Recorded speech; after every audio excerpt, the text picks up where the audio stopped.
இந்தியாவே ஆவலுடன் எதிர்பார்த்து காத்திருக்கும் அடுத்த பிரதமர் யார் என்பதற்கான வாக்கு எண்ணிக்கை இன்னும் சற்று நேரத்தில் ஆரம்பமாக போகிறது. திருநெல்வேலி பாராளுமன்ற தொகுதியில் பாஜக சார்பில் நயினார் நாகேந்திரன், காங்கிரஸ் சார்பில் ராபர்ட் புரூஸ், நாம் தமிழர் கட்சி சார்பில் சத்யா, அதிமுக சார்பில் ஜான்சி ராணி ஆகியோர் களத்தில் உள்ளனர். அனைத்து பாதுகாப்பு ஏற்பாடுகளும் தயார் நிலையில் உள்ளதாக நெல்லை மாவட்ட கலெக்டர் கார்த்திகேயன் தெரிவித்தார்.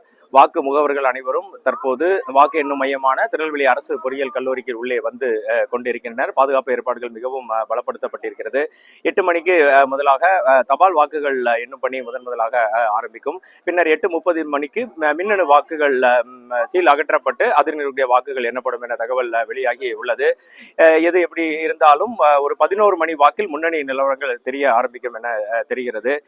கருத்து கணிப்புகள் மெய்யாகுமா இல்ல கருத்து கணிப்புகள் பொய்யாகுமா என்பது இன்னும் சற்று நேரத்தில் தெரிந்துவிடும்.